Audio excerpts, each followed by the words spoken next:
Sana hindi tayo. Hindi Sana. mawala ang Elsie. Sana hindi mo ako iwan. Sana di iwan. Pag iniwan mo ako, iiwan nila ako. Hindi man ganun. Kahit pala salamat. Kasi medyo kahit pa paano sa ganito nating pag-usap-usap, medyo kahit paano gumaan nga ng loob ko.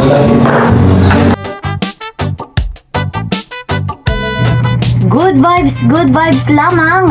Marami nga pong kinilig at may ilang nasaktan. Pero eto nga si Kalingap Edu ay mayroon na ngang nagpapagaan ng kanyang kalooban. At si Viancy ay iniwan niya ng tuluyan si Papa Eds. Talaga din naman, masakit. Masakit ang masaktan.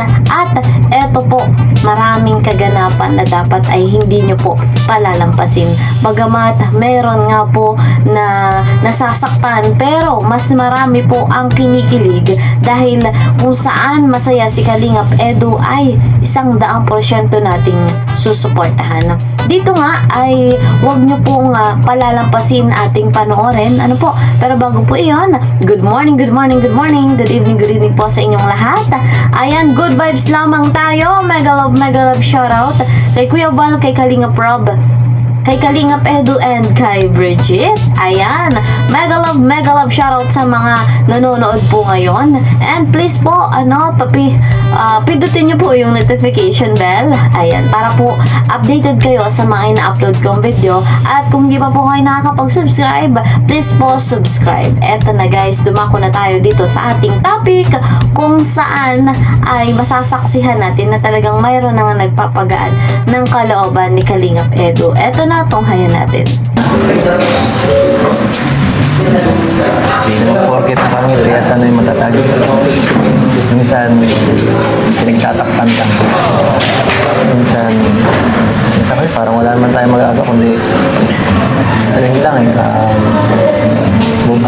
diretso lang at patuloy.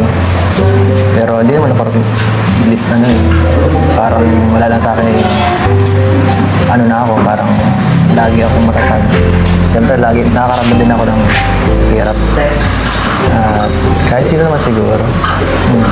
So, kuya, like, kapag may mga gumagano sa akin sa parang gusto ko agad itama kung ano sinasabi nila. Alam mo po yung feeling na siyempre, mali nga po yung sinasabi sa'yo. Gusto mo talagang i-correct yung napipigilan na yung sarili ko. Pero minsan talaga, hindi na lang naman na may may napupuna ako sa mga nag-comment. Mukhang palagi Uy, hindi. Minsan lang kapag talagang, minsan everyday. Uy, hindi nagde-diak na ako Minsan dinediak ko na yung mga yung account ko para wala akong nakikita. Tapos na-reactivate na ako kapag may event ako, ganyan. Okay. Pero okay lang din naman. May tungin naman nabasa ko. Kasi lalo na ngayon, lately, yung sa last po na vlog natin. Parang mas lumalabas na po yung mga tao na parang nag-grow na po sila sa akin, parang gano'n. Kasi dati po parang close po sila sa kung sino ako. Pero ngayon po may mga tao. Mas nakakaunawa na. Okay. Parang di na po nila ako nakikita na. Sabi po kasi nila dati parang ang strong daw po ng personality ko gano'n. Pero ngayon po parang naigat sila kung bakit po ako gano'n. Basta lagi ka lang naka-guard ka lang sa sa sarili mo, sa puso mo, kasi mahirap na kapag bumaliktad ang sitwasyon. Bukod doon, magtiwala ka lang nakalak, i-rab mo. May problema, mag-open ka sa kanila kasi hindi ka naman papabayaan yan kami din ang mga keyboards kung sakali may tutulong, sabi ka lang siyempre dito baga pamilya naman tayo, sabi mo yan, minsan napapagkakatiwala nga sa lahat doon sa mga mangyayaring ganyan na sinasabi mo, ka lang mag-open ka lang kasi alam namin ang pamamalakad dito. Simulat sa pulan, dyan ako sa niya, katabi niya at alam na namin lahat ng pasikot-sikot dito, yung mga issue na kung paano yung kung paano minsan, kung paano mangyayari sa mga ganyan, kung paano maiwasan, kaya maging ka lang sa kanya, magtiwala ka lang sa kanya, tiwala ka din sa akin. But there are reasons we'll never like how we burned out with no goodbye. Wasn't in the town.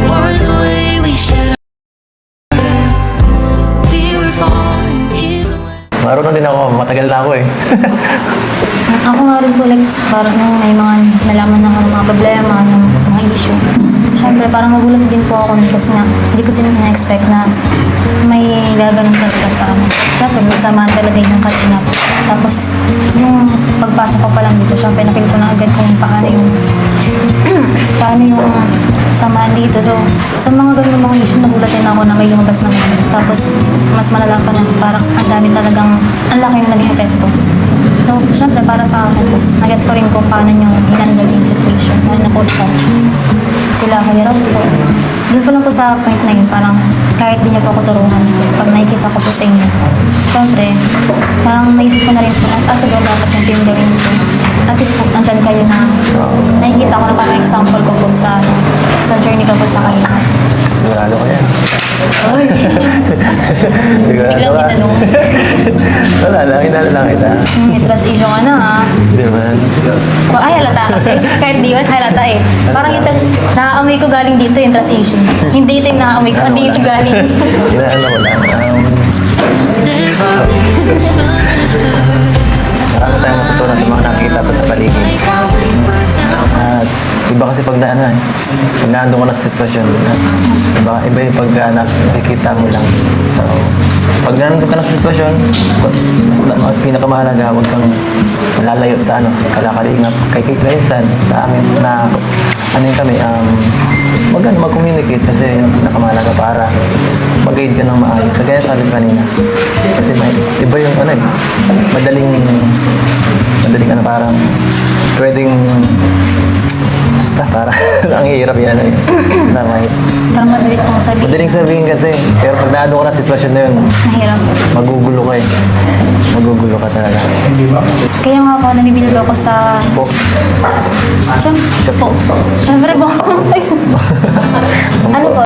So ayun, ang kwentuhan ni Kalingap Edu at ni Bridget, ayun nga po yung latest vlog dito kay Bridget, kung saan ay merong ilang nasaktan, mayroon nga pong maraming kinilig. So suporta natin kung ano yung maganda para sa kanila, lalo na at ang makikinabang po ay yung beneficiary, walang iba kundi si Bridget.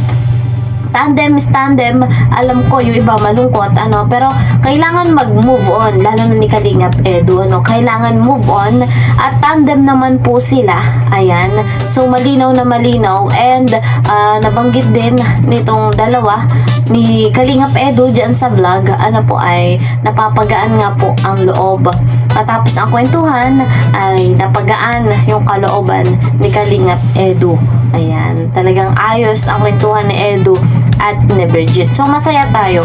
Kung ano man yung magiging resulta pa sa dadaan na panahon, kung ano pa man ang mangyayari sa kanila, hindi natin iiwan, susuportahan natin. Kilala naman po natin si Bridget. Nandun siya sa katangian na maganda, matalino, magaling sumayaw. Ayan, wag lang magbabago. Sana nga po ay maayos at payapa na yung mga ibang supporters, negative, at yung mga iniisip, negative yung kanilang mga nasasabi. So, stop na yung parehong supporters. Ayan, magkaisa tayo na kung saan ikabubuti ng bawat isa.